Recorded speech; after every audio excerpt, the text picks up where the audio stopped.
Y hace 8 días estuvimos empezando a ver esto, el tema de cómo prevalecer, y hemos estado acompañando a los israelitas en su éxodo, en su salida de esclavitud en Egipto. Y ya libres, ya estando en el desierto, ya cruzaron el Mar Rojo, ya están probando a Dios, cuando deberían, dijéramos nosotros, deberían estar agradeciéndole, deberían estar así bien, así Dios, lo que tú digas, lo que tú marques, eso lo haré. Pero la naturaleza del ser humano no se presta tan fácilmente para caminar a gusto en los caminos de Dios. Y Dios está consciente y nos deja intentar muchas cosas para tener que llegar al punto y a la conclusión que en verdad yo no sirvo para esto. Simplemente no sirvo para ser cristiano. Y si ya has llegado a ese punto, qué bueno, porque es cierto.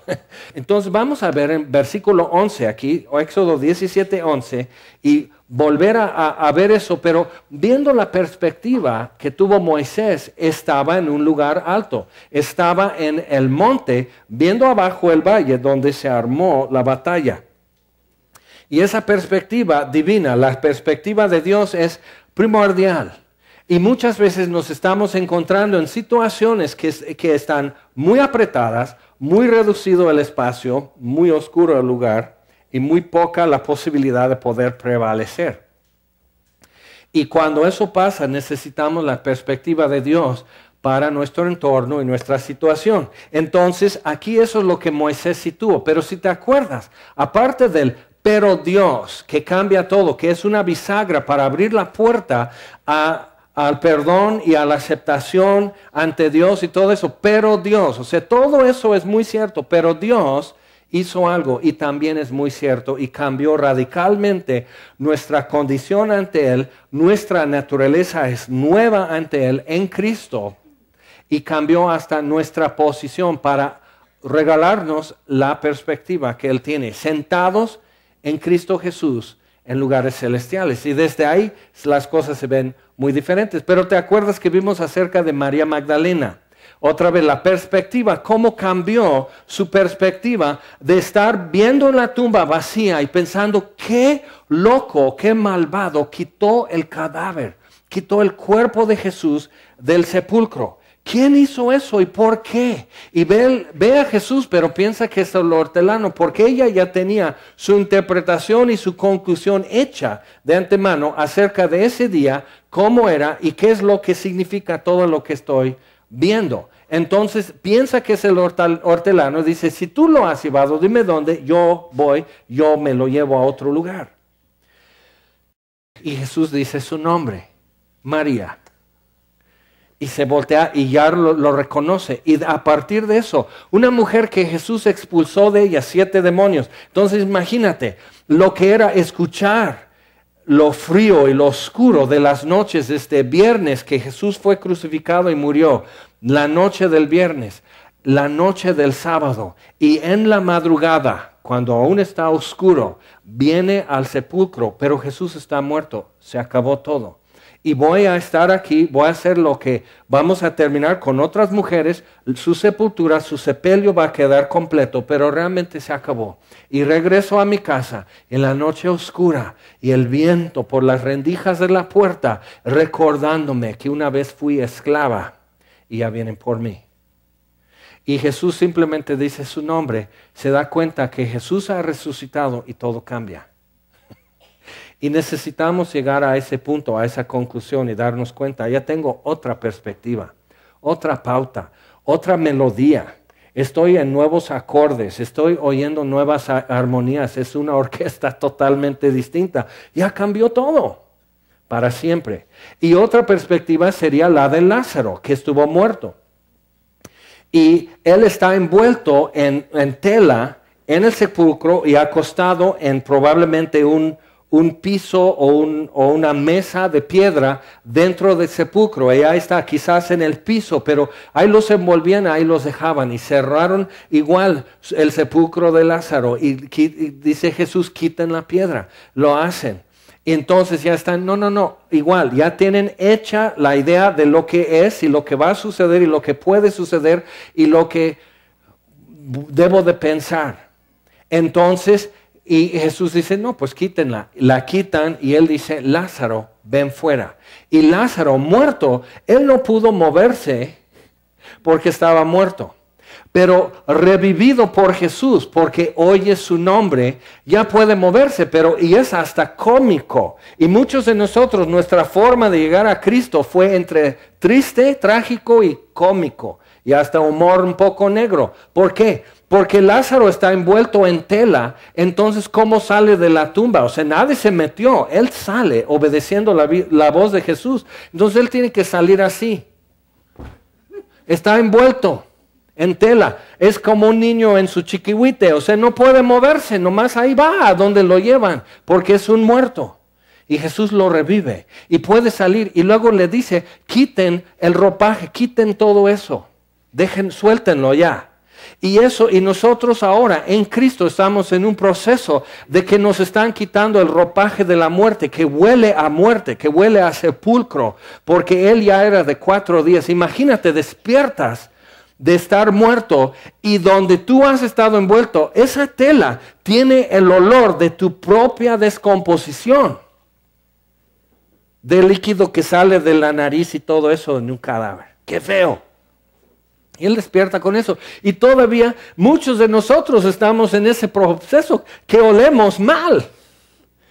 Así, y hay que quitar ese ropaje. No corresponde a una persona viva. Es totalmente apropiado para un cadáver en su tumba. Pero para alguien que resucitó, hay que quitar eso y dejarlo ir. Y eso es lo que le hacen con Lázaro. Y a partir de ese día, ¿cómo cambiaría la perspectiva de Lázaro cuando Jesús dice, yo soy la resurrección y la vida? Lázaro va a decir, así es. Y si oyes su voz, vives. Va a cambiar su perspectiva. Y esa es la perspectiva que necesitamos en Cristo. Ok, aquí Moisés está en el monte, él alza sus manos y dice versículo 11, y sucedía que cuando alzaba Moisés su mano, Israel prevalecía. Mas cuando él bajaba su mano, prevalecía Amalec. Y las manos de Moisés se cansaban, por lo que tomaron una piedra y la pusieron debajo de él, y se sentó sobre ella, y Aarón y Hur sostenían sus manos, el uno de un lado y el otro de otro. Así hubo en sus manos firmeza hasta que se puso el sol. Fue un largo día para los que estaban abajo peleando, pero llevaron la victoria. Y Josué deshizo a Amalec y a su pueblo a filo de espada. ¿Te das cuenta? Pero también vimos, y necesitamos volver a verlo y volver a tener esto presente, que no tenemos un sumo sacerdote que no pueda compadecerse con nuestra debilidad. Es uno que fue rodeado de debilidad igual que nosotros, mas sin pecado. Entonces Jesús no tiene necesidad de que le pongan una piedra para que se pueda sentar porque ya se cansó de la espalda, que ya se le están hinchando los pies. Jesús no se cansa de brazos y Él vive, y dice Romanos 8 que está a la diestra de Dios. ¿Qué dice Efesios 2? Nosotros estamos sentados con Cristo Jesús en lugares celestiales, pero Jesús está a la diestra de Dios y también intercede por nosotros. Entonces Jesús está alzando su mano y Él está invocando a Dios. Siendo Dios, invoca a Dios en la muerte expiatoria que Él ofreció. Él invoca el sacrificio ya recibido. Intercede por nosotros contra el acusador que viene a decir, tú pecaste. ¿Y qué contestas? Es que no sabía lo que me iba a costar. Jesús ya lo pagó y Él intercede por nosotros. Y está vigente su intercesión. No pasa, no se quita, no se anula y no hay caducidad. Habiendo muerto, vive para siempre. Jesús le dice a Juan en la isla de Patmos, en la visión de Apocalipsis, dice, he aquí estuve muerto y ahora vivo por los siglos de los siglos, amén. Y tengo en mi diestra las llaves de la muerte y del Hades. Y yo abro y ninguno cierra, y yo cierro y ninguno abre. Entonces, y ya no muere, ya vive para siempre. Entonces Él intercede por nosotros y no se cansa, y no se cansa. Entonces, para prevalecer necesitamos ahora saber la perspectiva de Dios en nuestro entorno, en nuestra situación, pero también saber quién intercede por nosotros. Y vamos a estar viendo qué es eso de invocar a Dios y cómo eso nos lleva a la oración para entender qué es lo que podemos tener o accesar simplemente invocando a Dios y orando. Vamos a Lucas, por favor, Lucas capítulo 18, ya en el Nuevo Testamento. Y Jesús siempre usaba un estilo de enseñanza de hacer las cosas muy visuales porque vivía en una cultura que el lenguaje es muy visual. No es tanto abstracto sino visual. Y las cosas abstractas que son muy difíciles de describir se describían en términos visuales. Después en Éxodo vamos a ver por qué les dio el tabernáculo y los colores y los materiales y hasta las dimensiones les hacían un croquis, un mapa para poder llegar a Dios. Y así es no es código de Da Vinci ni nada, así es algo infinitamente mejor y menos aburrido y loco, que simplemente Dios nos deja, así llegas a mi casa. Camina aquí, agáchate aquí y procede, ya estás. Es el tabernáculo, pero lo hace en una forma tan visual que nos lleva por ahí y lo aprendemos de memoria. ¿Te acuerdas lo que vimos en la Pascua en Egipto? Y cómo tomaban la sangre y con una hierba, con una plantita que se llama hisopo, mojaban eso en la sangre y ponían en la cabeza de la puerta, en sus dos postes, en efecto persignando la puerta de cada casa. Están dibujando algo con su retina y en su memoria cultural, transmitiendo de generación a generación un gesto y una señal que un día lo van a ver en el Monte Calvario y solo el centurión va a darse cuenta, decir, verdaderamente este era hijo de Dios. Él va a entender lo que ni siquiera el pueblo de Jesús pudo entender al ver la señal ya en vivo. El Cordero de Dios, que es la puerta, ya está trazando la señal en una cruz con su propia sangre.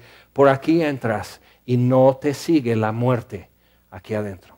Entonces mira cómo Dios nos enseña. Y Jesús con este estilo nos narra una parábola. Dice, versículo 1, Lucas 8, 18, 1. También les refirió Jesús una parábola sobre la necesidad de orar siempre y no desmayar. Y Jesús usaba un estilo de enseñanza que usaba hipérbole, que es una palabra multisilábica, difícil, que es exageración. Pero hipérbole suena mejor que decir exageración, porque luego cuando alguien te está contando algo dice, oye, no exageres. Entonces como que lo tomamos como algo negativo. Pero es exageración intencional como ilustración. Entonces hay una ilustración que Jesús dice, los fariseos son como el que está colando moscos en su sopa, pero traga camellos. Entonces imagina a la gente tratando de imaginar el fariseo abriendo su boca para tragarse un camello y lo ridículo de estarse cuidando de un mosco que después de todo es proteína en tu sopa, cómetela, o sea ya, no te va a hacer nada. Pero un camello es un animal que huele, que es grosero, que te escupe. O sea, y tragándose un camello, y probablemente tenía un camello por ahí cerca, y pudo decir, y la gente ve, y muy visual, se les queda el ejemplo para siempre, porque es muy así, se les graba. Y así enseñaba Jesús. Entonces, dice, él les refirió una parábola, pero ¿cuál era el punto de la parábola? Sobre la necesidad de orar siempre y no desmayar. ¿Qué? ¿De orar qué? Siempre y no desmayar, que nos da a entender que es cansado, que podemos desmayar orando, que quiere decir que las cosas no son tan rápidas y tan instantáneas que quisiéramos mucho. ¿Nunca te has encontrado frente al microondas así? Apurándola al microondas, hazme favor. Ya estás queriendo abarcar mucho si crees que el microondas ya es tardado. O sea, estamos ahora sí nosotros fuera de lugar en estas cosas, pero es eso. Y entonces, acerca de la necesidad de orar siempre y no desmayar, pero orar ¿qué? Siempre. O sea, que eso sea tan así para ti como respirar, orar siempre y no desmayar. Y nos dice así, había en una ciudad un juez que ni temía a Dios ni respetaba a hombre. Había también en aquella ciudad una viuda, la cual venía a él diciendo, no vino una vez, sino venía, persistente, hasta ya caía mal. Entonces, diciendo así, hazme justicia de mi adversario. Ahora, una viuda en aquel entonces, el pueblo que está escuchándole a Jesús, entiende esto, no es un ceñito que perdió a su marido, ya quedó sola, pero cada 10 de mayo tiene un chorro de hijos que le traen su refri, su sala, su tele, etcétera, le iban a pasear así. No, una viuda para ellos era una mujer que quedó sin nada y no tenía sustento. Las mujeres no eran propietarias, solo los hombres. Entonces, al morir el marido, la propiedad que hubiera pasa al varón más cercano. Si no hubo un hijo, la mujer quedó en la calle. Entonces una viuda no tiene recursos. Entonces no puede decir, mira, juez, me están haciendo esto, yo te doy tanto y nos vamos por mitades en el litigio, ¿no? Pero ayúdame. Entonces ella no tiene con qué mover el corazón del juez. Pero ¿qué es lo que está enseñando Jesús? Hazme justicia de mi adversario. Y él no quiso por algún tiempo acerca de la necesidad de orar siempre y no desmayar. Él no quiso por algún tiempo, pero después de esto dijo dentro de sí, aunque ni temo a Dios ni tengo respeto a hombre, entonces es un juez que solo mueve las cosas por soborno. No respeta al hombre. No lo hace porque dice es un caso digno, lo voy a cuidar. No teme a Dios, entonces no piensa en consecuencias para él. Dice, no, pues yo así, lo que yo quiero, yo soy juez total. Entonces, dice, no, ni temo a Dios, ni tengo respeto a hombre. Sin embargo, porque esta viuda me es molesta, para quitármela de encima, le haré justicia. No sea que viniendo de continuo me agote la paciencia. ¿Nunca has sentido que ya le estás cayendo mal a Dios? Por pedir y pedir y pedir, ya le estoy molestando mucho. Mejor voy a ver este asunto por otro lado. Pero Jesús está diciendo algo. Y dice, dijo el Señor, oíd lo que dijo el juez injusto. Él se cansa. Pero es una exageración, porque el contraste que está haciendo Jesús entre el juez injusto, ahí va, versículo 7. ¿Y acaso Dios no hará justicia a sus escogidos? La viuda era molesta para el juez. Y aquí está haciendo que es Dios con sus escogidos. No es molesto que su gente le esté hablando. ¿O ahí estás? Y luego dice, ¿cómo no hará justicia a sus escogidos que claman a él día y noche? La necesidad de orar siempre y no desmayar. ¿Se tardará en responderles? Os digo que pronto les hará justicia, pero cuando venga el Hijo del Hombre, ¿hallará fe en la tierra? Entonces, ¿qué es lo que sucede cuando tenemos que orar siempre y no desmayar? Tenemos que tener perseverancia y mucha paciencia. ¿Qué sucede? ¿No ves que no fue por fe que el pueblo de Israel simplemente dicen, ok, vamos a juntar a 100 israelitas y 100 israelitas dijeron que sí. A ver, mar rojo, ábrase. Vamos a juntar a otros 100, estos son chafas, nos sirven. Vamos a poner a otros 100 israelitas que de veras tengan fe. Mar rojo, ábrase. El mar no le responde. No escucha mi palabra. Pero la voz de Jesús le dice a Lázaro, Lázaro ven fuera y viene fuera. La voz de Jesús calma la tempestad. La voz de Dios dijo, sea la luz y la luz fue.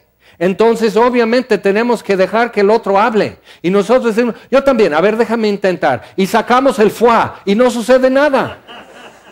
Queda el mar rojo así, plácido, impermeable a mi súplica o mi amonestación. Simplemente no me hace caso. Y está, llueve ahora en Cuernavaca. Dices, ya me chocó la lluvia. ¡Ay, que se quite esa lluvia! ¿Se quitó? No. Tenemos que dejar que el otro hable, que hable Jesús, que diga.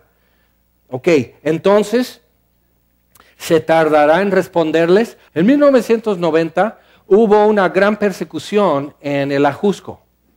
Y un grupo de cristianos fueron y estaban en el Ajusco, iban a hacer una velada de oración y simplemente orar por la Ciudad de México y todo el país. Orar que Dios bendiga, que Dios sostenga, que Dios sustente, que Dios proteja, que orar por gobernantes y orar por la paz de México, etc. No estaban reprendiendo chamucos ni haciendo cosas feas. Llevaron jóvenes sus guitarras, iban a estar cantando y orando toda la noche y pidiéndole a Dios la bendición para México. Pero unos por ahí tomaron otra interpretación y los perseguían por el bosque y por los caminos, quedaron descalzos con la ropa rota, golpeados con palos, golpeados, apedreados. Un hombre que fue grandemente usado durante su vida por Dios en México fue Juan Isais. Y él estuvo ahí encabezando esa noche de oración por México y lo perseguían igual. Un hombre ya grande, mayor, casi 70 años, le echan el coche encima y cae sobre el cofre. Y alumnos del instituto bíblico de él se lanzan sobre él para proteger con sus cuerpos contra las piedras que estaban cayendo encima. Una locura, una noche de terror. Y esa noche ya no tuvieron su oración y sus cantos, y qué linda noche, y bajo las estrellas, viendo la luz de la Ciudad de México y pidiéndole a Dios, tú amas esta ciudad, bendice este México, Señor. Y ya no lo hicieron.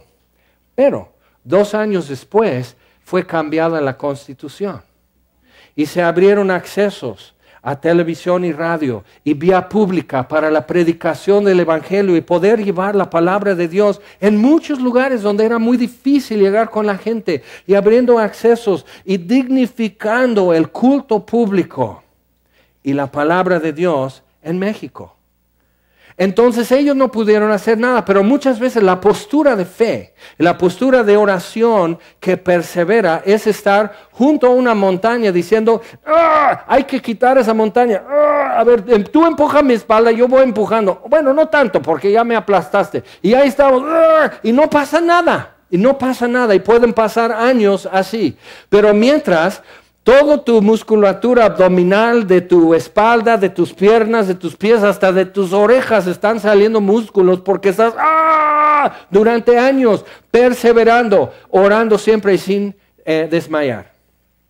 Y Dios esa noche vio y dice, qué bueno, me agrada, que quieren para México lo que yo quiero.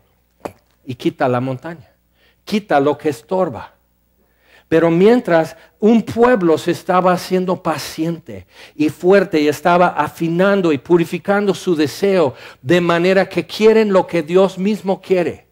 Y si tú estás pidiendo lo que Dios de por sí quiere hacer, te va a responder. Pero mucho se tiene que hacer en nosotros. Yo he visto mujeres que están orando años y años por hijos, por un esposo, y no responden, y no responden, y no responden. Y solo se necesita la voz de Jesús frente a la tumba que diga, Lázaro, o el nombre de tu viejo, Lázaro, ven fuera. Y saldrá. Y ahora empieza el verdadero trabajo, porque hay que quitarle todo lo que le han envuelto, que ya huele mal, huele a muerte, y hay que decir, Lázaro, estás vivo, increíble. O sea, ya empieza la chamba. Y lo puede hacer.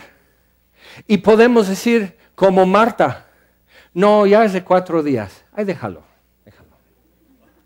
No, o sea, ya hay descomposición. Ya no, o sea, no es cosa que el mal, y paletas, y toques eléctricos, y ahora sí, revivió, mira, no, ya está en descomposición. No, su sangre, no, ya, aunque su corazón lata, su sangre no es ya líquida. No, ¿sabes qué? Qué re feo, Señor, déjalo.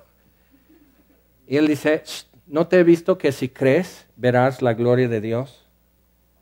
La necesidad de orar siempre y no desmayar. Entonces, así fue y se quitó lo que estorbaba y se hizo un cambio en México. El México de hoy es radicalmente diferente en muchos aspectos que el México de ayer. Y dices, sí, pero para lo que importa y lo que me interesa, no. Pues tienes que ver qué es lo que le importa a Dios, qué es lo que le interesa. Y engánchate de eso. Camina con Él en tus oraciones. Escúchale en tus oraciones. Ve lo que Dios quiere estar haciendo en tu casa, en tu trabajo, donde tú vives. Ve, escucha lo que Él, y luego clama día y noche. ¿Cómo no hará justicia a sus escogidos que claman a Él día y noche? Y la Biblia está llena de preguntas. ¿Sabes qué? Está mal. Nosotros abrimos la Biblia para encontrar respuestas. ¿Qué hago para esto? Es como un recetario. Se me zafó el pie. A ver.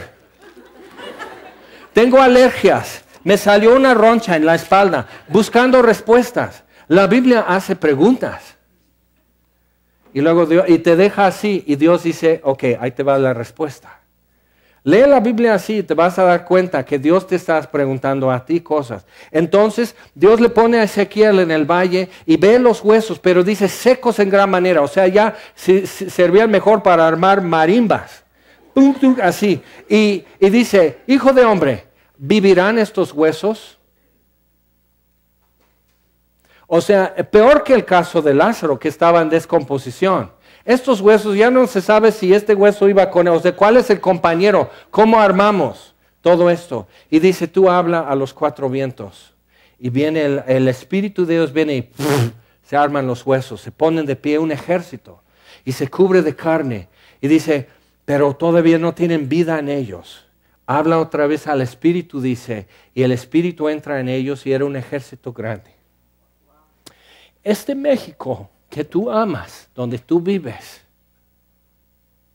y Dios está haciendo una pregunta, ¿vivirá? Y decimos, tú sabes, Señor. Estamos en un monte con Moisés aprendiendo a alzar la mano, aprendiendo a tener su perspectiva sobre las cosas y entender nuestro entorno de acuerdo con la perspectiva de Dios para saber qué pedir cuando invocamos su nombre. Vamos a seguir adelante con eso. Vamos, por favor, a 1 Timoteo.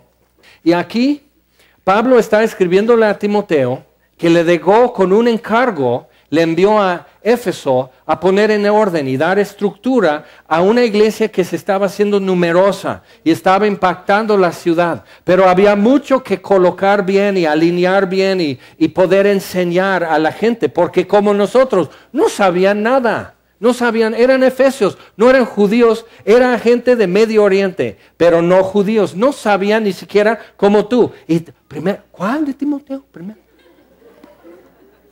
¿Y dónde queda? Y ahí empiezas en Génesis, ándale a buscar. No, es casi al final de tu Biblia.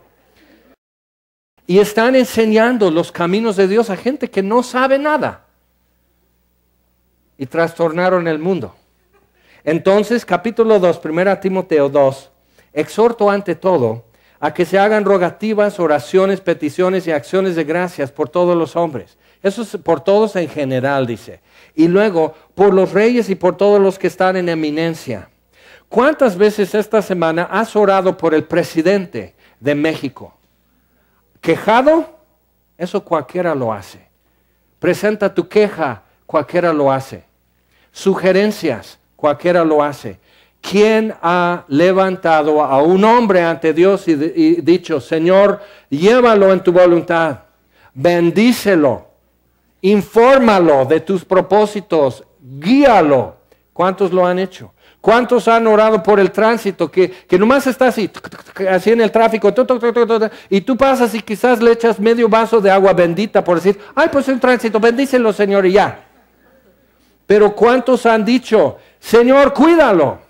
Hace poco más de un año hubo un retén y una noche de terror aquí en Cuernavaca, que hubo una psicosis social, que nadie quiso salir, todo el mundo en un pánico, y los cristianos, en lugar de hablar a sus vecinos, de decir, mira cómo tienes miedo y mira cómo Dios te puede quitar ese miedo. No, igual, debajo de su cama, escondiendo su luz, guardando todo en un ropero, cerrando así, con un pánico. ¿Qué es lo peor que te puede suceder? Que vayas al cielo. Que Dios me libre de ir a su presencia. En fin. Y en un retén, voy llegando a Cuernavaca, y en un retén que nada que ver con el asunto, pero porque siempre ponen un retén ahí, hay un soldadito. Y me pide abrir atrás el carro y todo eso. Y nomás lo veo y digo, Tendrá si acaso 20 años, pesa, ¿qué será? 50 kilos, 65 kilos por mucho con las botas puestas. Un flaquito, un pollito. Y digo, este muchacho, que tengo una hija de su edad, y él tiene por ahí a su mamá, y él ya vio cosas, y él ya supo que él es mortal. ¿Y quién está orando por él? ¿Quién está llevando su caso ante Dios? Entonces, por los reyes y por todos los que están en eminencia, los que tienen influencia simplemente por ser quienes son, artistas, los que llevan el noticiero, el paparazzi que toma fotos y las publica en revistas, y tú sabes de todo lo que pasa con cantantes y actores, pero oras por los cantantes, oras por el que le tomó la foto, oras por el que está levantando un chisme, o sea, realmente, ¿qué llevas en tu pecho? ¿Qué carga llevas? Y tenemos a Jesús a la diestra del Padre y no se cansa, y ahí está, intercediendo por nosotros. Él sí no se cansa. Entonces dice para que vivamos quieta y reposadamente en toda piedad y honestidad, porque esto es bueno y agradable delante de Dios y nuestro Salvador, el cual quiere que todos los hombres sean salvos. Ya nos dice claramente cuál es su intención. Dice en Ezequiel, Dios dice, yo no quiero la muerte del que muere. Yo no me gozo de la muerte del impío. Y muchos se gozaron con la muerte de Saddam Hussein y de sus hijos. Dios dice, yo no me gozo de la muerte del que muere. Yo no quiero su muerte, sino que viva. Y dices, pero si Dios es bueno, ¿dónde estuvo cuando ese hombre estaba incinerando pueblos enteros allá en Irak? ¿Sabes dónde estuvo Dios? Estuvo en la cruz arreglándolo. Estuvo en la cruz preparando el cielo para ti y otro lugar para el que no quiere. Y Dios no quiere la muerte del que muere y no se goza de la muerte del impío. ¿Y qué tiene que ser mi postura entonces? ¿Desde dónde estoy viendo? ¿Cuál es mi perspectiva cuando me pongo a orar? Y dice, el cual quiere que todos los hombres sean salvos y vengan al conocimiento de la verdad, porque hay un solo Dios y un solo mediador entre Dios y los hombres, Jesucristo hombre, el cual se dio a sí mismo en rescate por todos, de lo cual se dio testimonio a su debido tiempo. Para esto yo fui constituido predicador y apóstol, digo verdad en Cristo, no miento. Pablo está diciendo, es todo lo que hago. Y después vamos a ver qué hay que orar por alguien como él. Pero dice, yo digo verdad en Cristo y no miento, que Dios me puso a hacer esta tarea y soy maestro de los gentiles en fe y verdad, dice.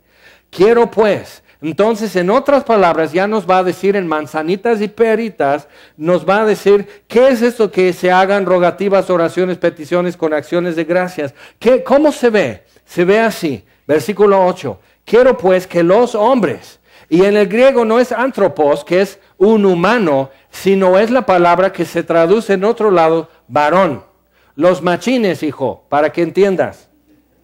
Quiero pues que los varones oren en todo lugar, levantando manos santas. Y dice, no me es permitido porque mi trasfondo cultural, familiar, de mi barrio, de mi denominación, de las doctrinas que me impartieron, yo no puedo estar haciendo las manos. Pero estás viendo un partido de fútbol y un pedazo de hule inflado pasa en una portería y ¡pum! Y ¡oh! Ahora sí, alzas tus manos. Ahora sí ya te prendiste. Ahora sí de repente ya sabemos que estás vivo. Entonces dice que levantando manos santas, sin ira ni contienda. Asimismo que las mujeres se atavíen de ropa decorosa. Ya va dando la receta a las mujeres, cómo se ve cuando estamos orando bonito. Pero que los hombres tomen la iniciativa, dice, que ellos invoquen a Dios, que los varones de semilla de mostaza invoquen a Dios en su hogar, que invoquen a Dios en su trabajo, que invoquen a Dios en su ramo y profesión, que invoquen a Dios en la escuela donde van sus hijos, que invoquen a Dios en su iglesia. Y que pidan a Dios por México, por su familia, por todo su entorno. Los hombres tenemos que tomar la iniciativa. Vamos adelante en este punto, pero es atrás en el Antiguo Testamento, en los Salmos. Salmo 63. Y los hombres tenemos un problema con eso, nos cuesta. necesitamos estar en una cosa bien intensa, bien distraídos y olvidarnos de nosotros lo suficiente como para decir, ¡ah! Porque ya se metió un gol. Y vamos y desarmamos el ángel de la independencia porque hubo un gol. ¿Qué sucedería si como hombres empezáramos a invocar a Dios en todos nuestros caminos? ¿Qué sucedería? Que simplemente con un alboroto de ebrios se arma así. ¿Qué sucedería si hombres en su juicio invocaran a Dios? Ok, entonces, Salmo 63. Dios mío eres tú. David escribe este salmo en un periodo en su vida muy difícil, muy peligroso. Vivía en un desierto, huyéndose de cueva a cueva, escondiéndose. Y dice, Dios mío eres tú. De madrugada te buscaré, mi alma tiene sed de ti, mi carne te anhela en tierra seca y árida donde no hay aguas, para ver tu poder y tu gloria, así como te he mirado en el santuario. Entonces David, en su nuevo entorno difícil, que no es fácil en el desierto tener la frescura de Dios en tu vida. No es fácil cantar donde el mismo aire te seca la garganta y la lengua.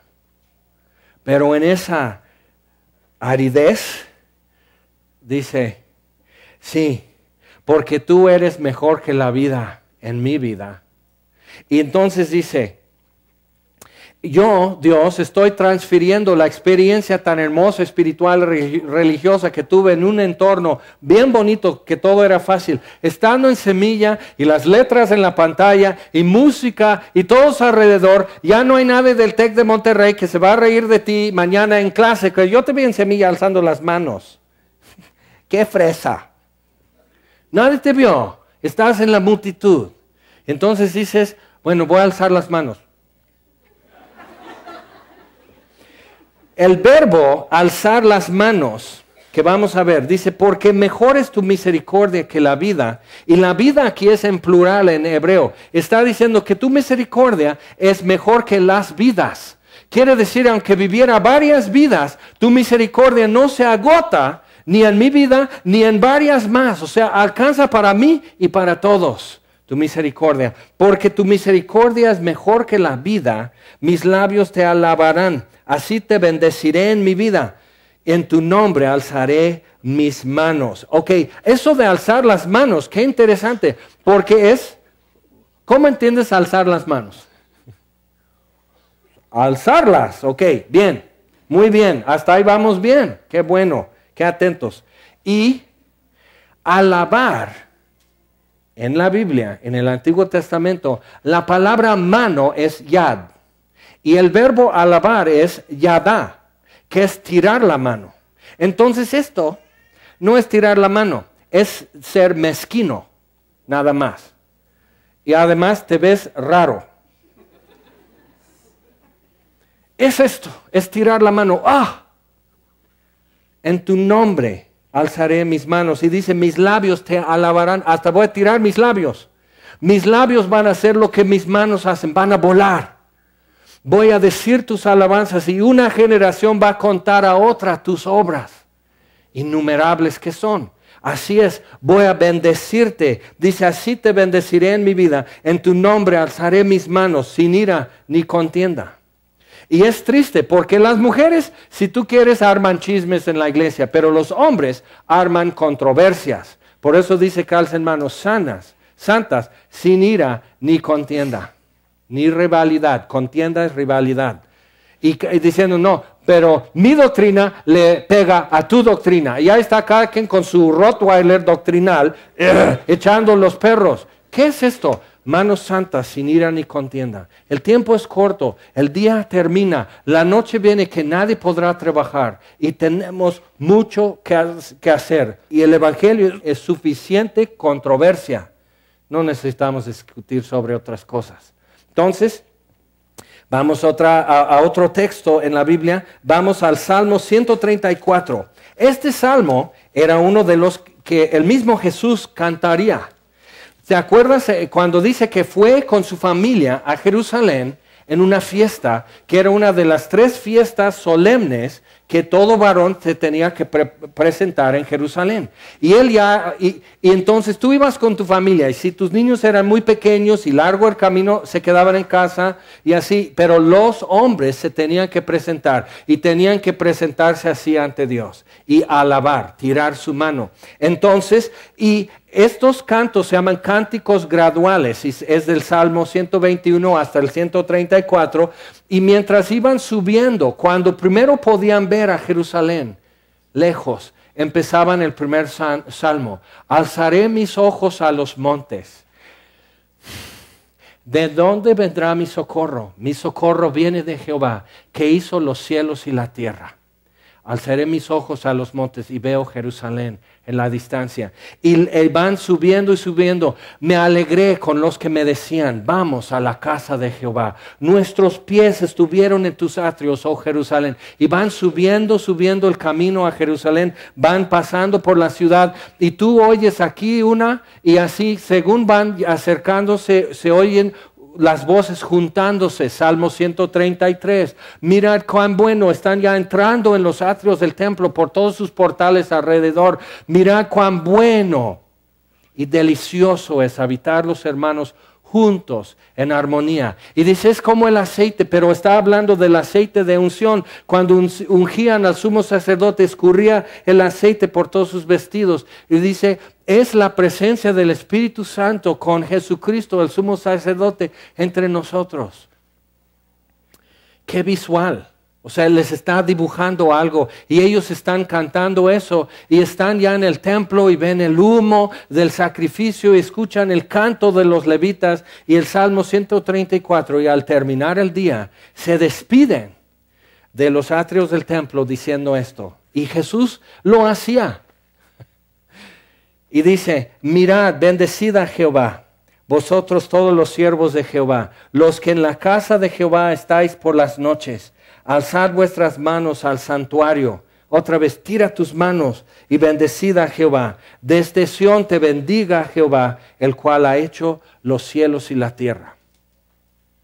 Ok, eso es orar y adorar y bendecir a Dios, invocar su nombre, y es lo más sencillo en estas cosas. Vamos, por favor, a San Juan en el Nuevo Testamento, pero ya nos coloca con una perspectiva y una postura y un acceso, estando sentados con Cristo Jesús en lugares celestiales, y desde ahí podemos invocar a Dios y orar por lo que vemos desde ese punto de vista divino.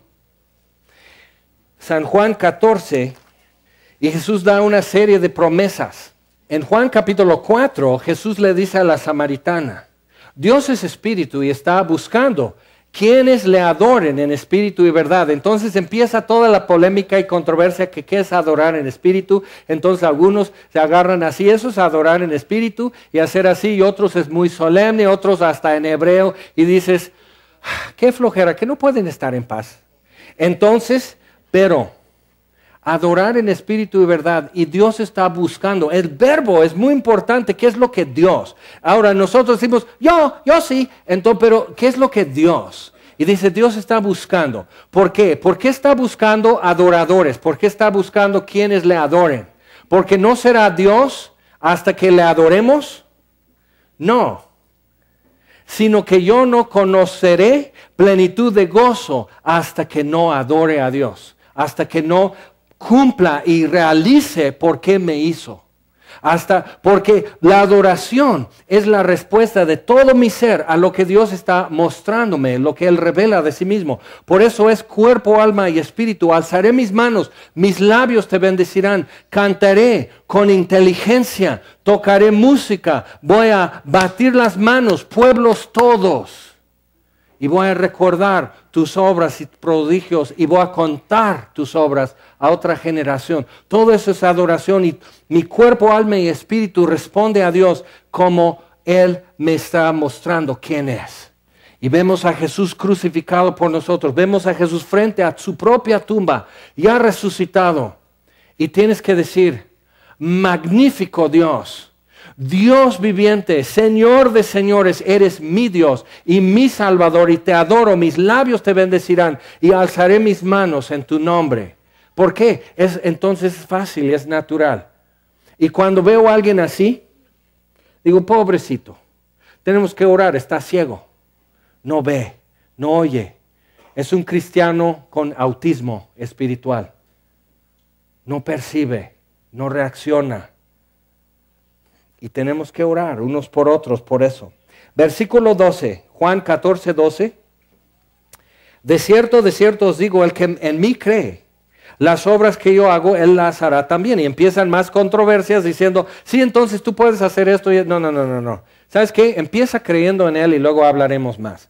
El que en mí cree, las obras que yo hago, él las hará también y aún mayores hará porque yo voy al Padre. Entonces Jesús en su ascensión y sentándose a la diestra del Padre y enviando el Consolador, el Espíritu de verdad, enviando su Espíritu sobre los creyentes, ya difunde y esparce la posibilidad de llegar el Evangelio, que es poder de Dios para salvación a todo el que cree, de llegar el Evangelio a oídos de millones. Llegar ese pan que Él bendice y reparte y da de comer a una multitud, está haciendo eso llegar a multitudes, pero dice, os conviene que me vaya para que venga el Consolador. Entonces dice, yo voy al Padre, entonces tú harás más que yo. Y todo lo que pidiereis al Padre en mi nombre, lo haré, para que el Padre sea glorificado en el Hijo.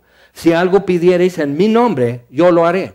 Ahora, tú puedes firmar un poder legal a X persona. Y esa persona puede ser como actos de dominio, pleitos y cobranzas, puede actuar a favor tuyo simplemente para cerrar una cuenta o abrir una cuenta. Tu poder legal que tú firmas dando tu identidad, tu comprobante de quién eres tú y ante testigos y el otro dando comprobante de quién es, entonces ya estableciendo identidades y los porqués y los cómo y demás, definiendo el poder otorgado, el otro ya el apoderado puede obrar conforme al poder otorgado a favor del que otorga el poder. Y Jesús está diciendo, si algo pidiereis en mi nombre, yo lo haré. ¿Qué está diciendo? Que Él nos está dando un poder legal para actuar a su favor y en su nombre. Entonces, y dices, ¿cómo vas a saber lo que Él quiere? Pues Él ha dicho, yo no quiero la muerte del que muere, yo no me gozo de la muerte del impío. Que el Evangelio es poder de Dios para salvación a todo el que cree. Entonces Él está diciendo, Dios muestra su amor para con nosotros en que siendo aún pecadores, Cristo murió por nosotros, nos está declarando su agenda, sus propósitos, sus intenciones y hasta su modo de hacer las cosas. Todo está aquí en su palabra. Y si algo pidiereis en mi nombre, Él nos da permiso de actuar a su favor y en su nombre, en su ausencia, actuar a su favor en la tierra. Y entonces podemos alzar manos santas sin ira ni contienda y rogar y orar con acciones de gracias por los que están en autoridad, por los que están en eminencia y por todos los hombres y por ti, por mí y por todos mis amigos. Así podemos. Él nos otorga permiso, autoridad para hacerlo en su nombre, a favor suyo y en su ausencia. Dice más adelante, capítulo 15, por ejemplo, otra explicación, cómo va definiendo lo que Él está otorgando a sus discípulos. Capítulo 15, versículo 7, si permanecéis en mí y mis palabras permanecen en vosotros, pedid todo lo que queréis y os será hecho. Entonces, por ejemplo, si tú ya eres el apoderado, ya alguien te otorgó un poder legal, tú tienes que llevar ese poder contigo para actuar, para ir a abrir o cerrar una cuenta o pagar una renta o vender una casa al nombre del que otorgó el poder. Tú tienes que llevar eso contigo.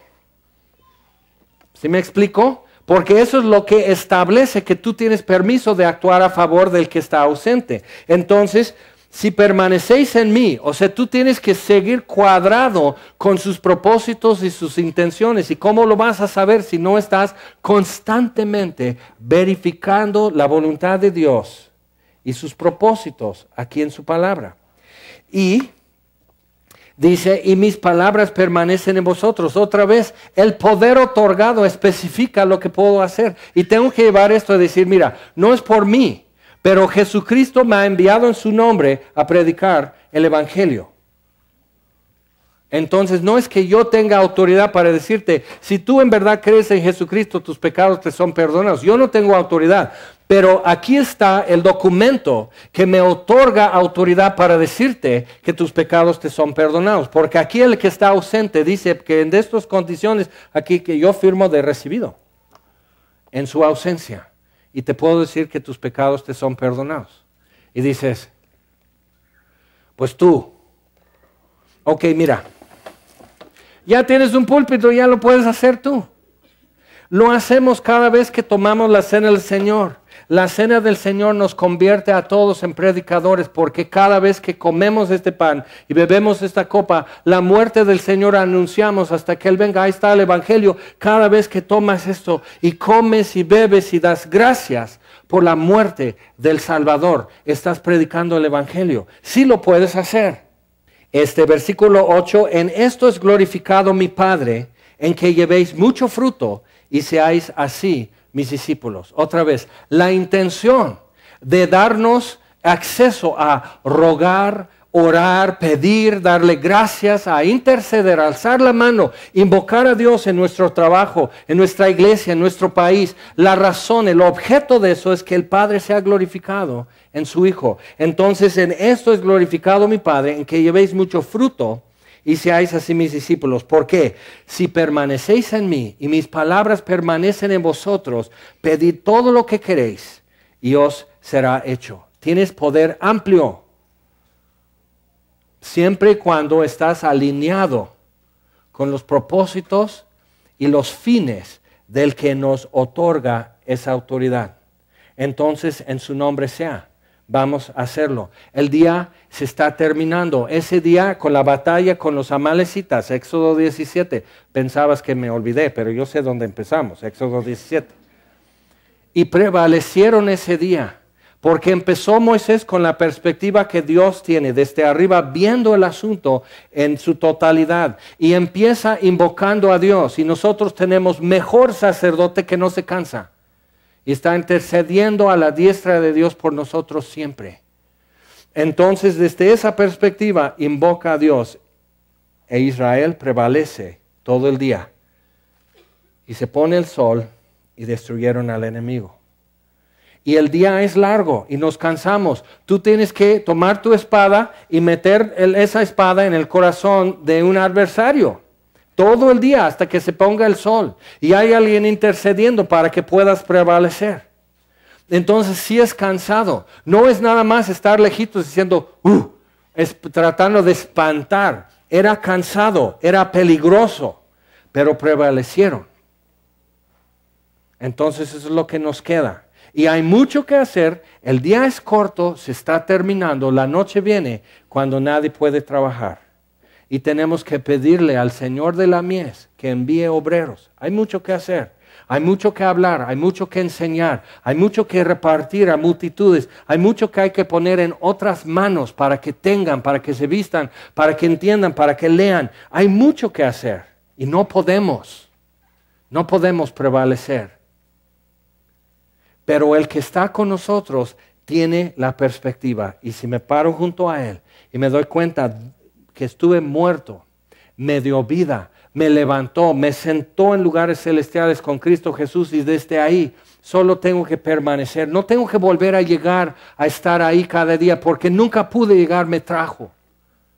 Entonces no es volver a trepar y ver cómo le hago, pedir un helicóptero, pero para estar a la diestra de Dios en lugares celestiales en Cristo Jesús. Estoy en Cristo Jesús y donde está parado Jesús, puedo estar si estoy en Cristo. Entonces, ¿cuál es tu postura hoy? ¿Cuál es tu perspectiva hoy? ¿Y cómo eso puede cambiar tus oraciones? ¿Y cómo eso puede afectar para que tú puedas prevalecer? Porque todos tenemos batallas y hay amalecitas esperándote cuando salgas de aquí. Ellos saben a lo que van. Y tú y yo necesitamos saber qué cara poner ante esa situación y en nuestro entorno pararnos junto a Dios y decir, ok, ya desde aquí ya lo veo diferente, como María Magdalena, ya lo veo diferente desde aquí, como Lázaro, ya lo veo diferente desde aquí, tú y yo, ¿cómo lo vemos diferente? ¿Y qué es lo que vamos a pedir? ¿Qué tal si nos ponemos de pie? Nuestro Dios y Señor, nuestro Padre celestial, tú que estás en los cielos, que sea santificado tu nombre, que se haga tu voluntad en la tierra, así como se hace en los cielos. Y Señor, pedimos por este México, que tú amas, que tú en tiempo pasado, Señor, permitiste que hubiera desiertos y costas y pantanos y montañas y formaste manantiales para regar tierra seca, Señor. Y has hecho provisión y enriquecido a México y has protegido, Señor, y has guardado a México de enemigos que han querido profanar su suelo. Y reconocemos hoy que has amado a México, Señor, y si fuéramos a preguntar, ¿y dónde estás hoy? Que México te necesita. Nos volteamos y vemos que ni siquiera en la cruz estás, ya vienes de ahí, que ya preparaste un cielo para México, ya has pagado, ya has abierto la puerta y dices, he aquí, vivo para siempre y tengo en mi diestra las llaves de la muerte y del Hades. Y yo abro y ninguno cierra, y yo cierro y ninguno abre. Y gracias, Señor, por caminar entre nosotros, por amarnos tanto, por amar estas tierras de México y su pueblo, como si todos fueran como tú. Gracias por amar así. Y gracias por no cansarte, Señor.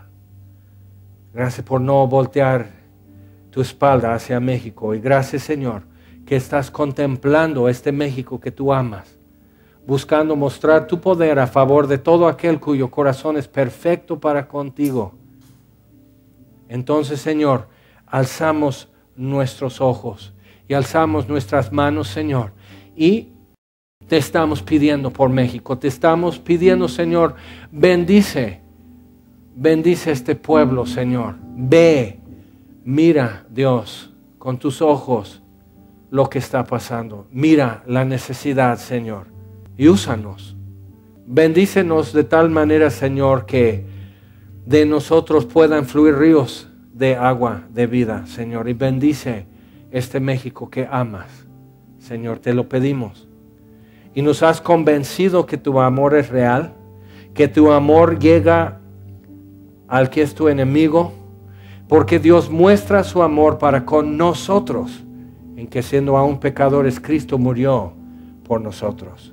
Y si siendo enemigos, ahora siendo reconciliados, ¿cuánto más nos salvarás de la ira que viene? Señor, el día ya está avanzado y te estamos pidiendo por nosotros, nuestras familias, nuestra ciudad, nuestro país. Señor, extiende tu mano, escucha, inclina tu oído desde los cielos, Señor. Y gracias por estar con nosotros. Te bendecimos en el nombre de Jesús. Amén.